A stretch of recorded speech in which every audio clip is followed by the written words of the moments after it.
Baiklah, di sini saya akan mengerjakan tugas mata kuliah praktik pembelajaran mikro yang diampu oleh dosen Ibu Quratul Aini MPD.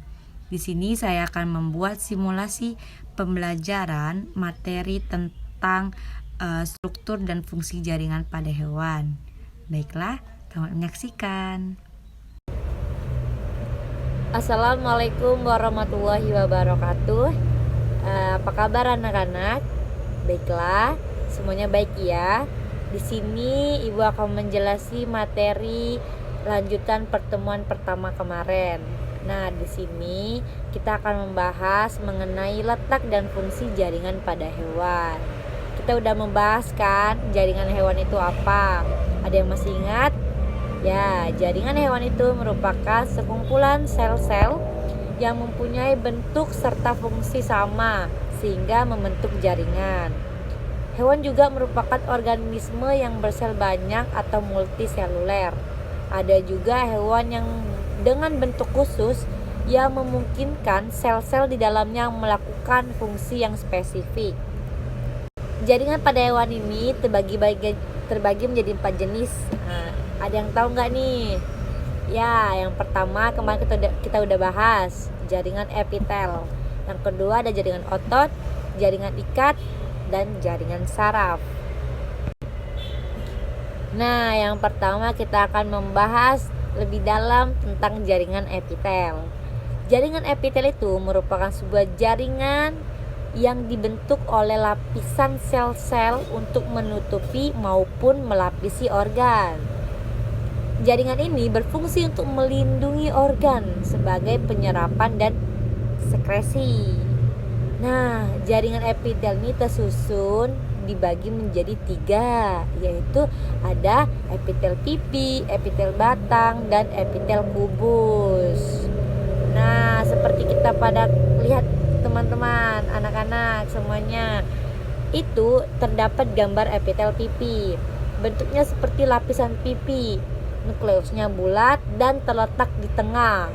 Berdasarkan lapisan penyusunnya, jaringan epitel ini dibagi menjadi 2 jenis, yaitu ada epitel pipi selapis dan epitel banyak lapis. Nah, kita bisa melihat gambar pertama itu ada epitel pipi selapis. Nah, letak epitel pipi selapis ini di pembuluh darah, pembuluh limfa, selaput dalam tengah, kapsul glomerulus pada ginjal. Fungsi dari epitel pipis lapis ini terkait dengan proses difusi dan filtrasi atau penyaringan. Yang kedua itu ada gambar epitel pipi berlapis.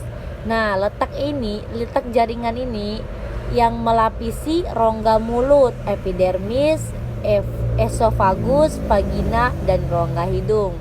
Fungsi dari epitel pipi berlapis ini terkait dengan proteksi atau perlindungan.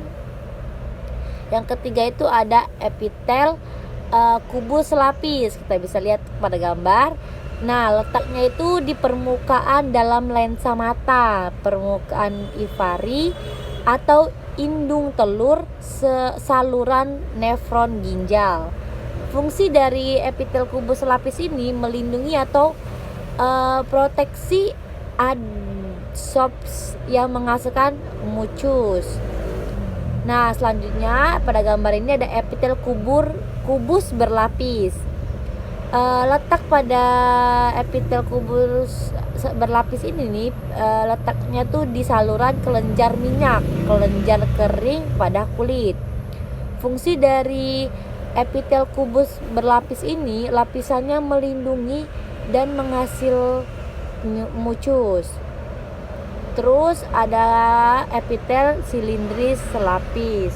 Nah, epitel ini letaknya di lambung, jonjot, usus, kelenjar, pencernaan, saluran pernapasan bagian atas.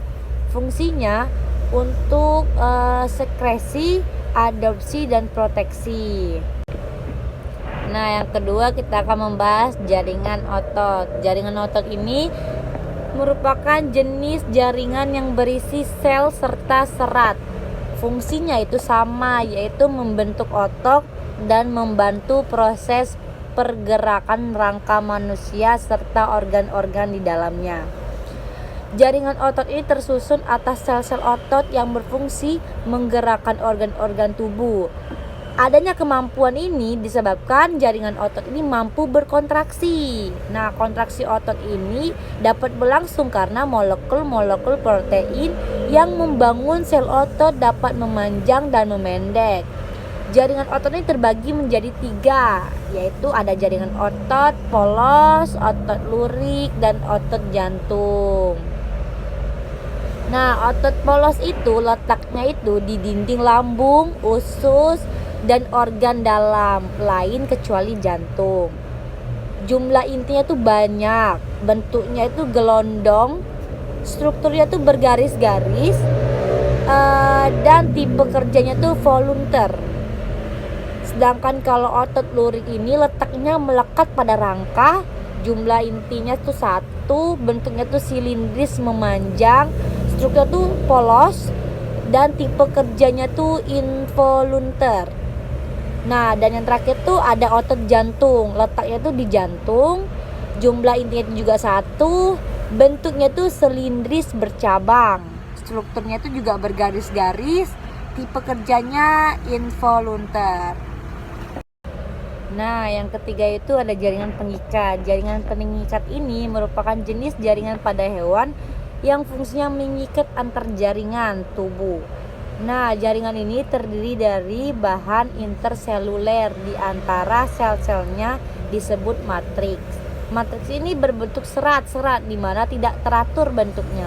Fungsi utama jaringan ini untuk mengikat dan menompang jari lainnya. Jaringan pengikat ini mempunyai kerapan sel yang longgar dan sel-selnya tersebar di antara matriks-matriks ekstraseluler. Pada jaringan ikat ini ada jaringan ikat pada teratur, ada jaringan ikat pada tidak teratur, dan ada jaringan elasitas. Nah, kalau jaringan ikat pada teratur ini serat utamanya itu yaitu serat kolagen yang tersusun acak-acakan. Sedangkan serat ikat pada tidak teratur, serat utamanya itu serat kolagen tersusun rapi. Dan jaringan elastis ini serat utamanya seratnya elastis. Nah, sifat dari jaringan ikat pada teratur ini tahan dengan tarikan yang kuat. Kalau sifat dari jaringan ikat pada tidak teratur ini sifatnya elastis. Kalau sifat jaringan elastis ini tahan terhadap tekanan. Letak pada jaringan ikat pada teratur ini tendon dan ligamen. Kalau letak jaringan ikat pada tidak teratur di dermis, kulit, dan kapsul sendi.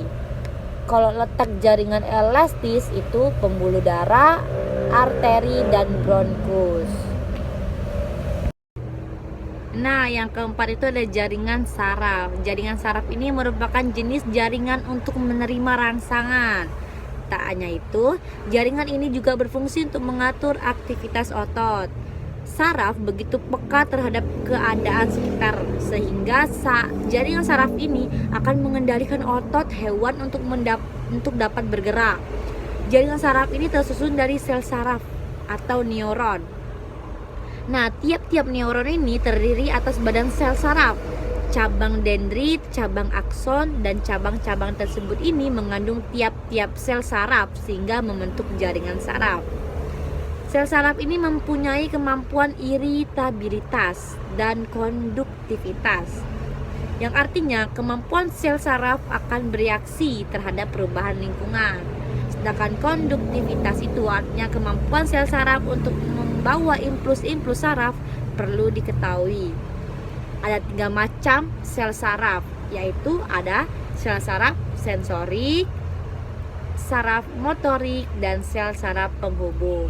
Nah, yang pertama itu kan sel saraf sensorik.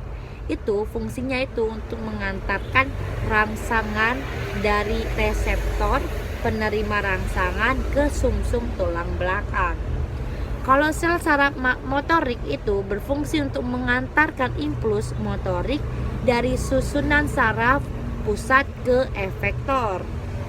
Dan yang terakhir ada sel saraf penghubung. Sel saraf ini. Nah, yang terakhir itu ada sel saraf penghubung. Sel saraf penghubung ini merupakan jenis-jenis sel saraf yang menghubungkan sel saraf yang satu dengan sel saraf yang lain. Oke, baiklah, itu aja anak-anak mengenai materi tentang letak dan fungsi jaringan pada hewan. Semoga dapat dipahami. Terima kasih.